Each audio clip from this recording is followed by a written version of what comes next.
சாயந்தரம் அது மறைஞ்சாலும் டேய் அவ எங்க இருந்தேன்னு தெரியுமாடா பையா டேய் நீ பாட்டு ஏதோ ஒன்ன பேசாதடா பையா டேய் ஐயோ அவனா ஒரு மோடா முட்டியும் பையா டேய் வேற யாரு அது நான் தான் அந்த பையன் டேய் யாரா அந்த பையன் நான் தான் அந்த பையன் யாரா அந்த பையன் நான் தான் அந்த பையன் டேய் யாரா அந்த பையன் டேய் நான் தான் அந்த பையன் யாரா அந்த பையன் டேய் நான் தான் அந்த பையன் டேய் இதெல்லாம் வந்து ஒரு வாக்கியமா இதை எழுதுனங்க அசல் கோளாரா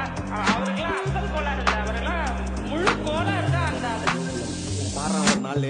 அச்சு 5 வயசுல அழுவுறது பெஸ்ட்னு புரிய வச்சுட்டாங்க அப்படிதான் மாமா ஸ்ட்ராங் ஆன அன்கம்ஃபர்டபிள் சிச்சுவேஷன் தான் நல்ல மெச்சூரிட்டியை உருவாக்கி புத்தி கொடுக்கும் அதானே களவும் கற்று ஏதோ சூதுவாது தெரிஞ்சுக்குது ஆனா லைஃப்ல இன்னும் பார்க்க வேண்டியது நிறையக்குது சிலது முன்னேறணும்னு முதுகுலையே குத்தி நிக்குது சிலது முன்னேறணும்னு கத்தி நிக்குதுங்க வைரஞ்சி நீ எத்தனை வருவா ஃபயர் என்ஜின் பார்க்காதடா மரஞ்சி fake ID Sivaranji underscore 15 illegal analogy அட்டூழியம் பண்றவன அட்டாக் பண்ணி துரத்த வந்த டொனால்ட் ட்ரம்ப் போல அசல் கோலார்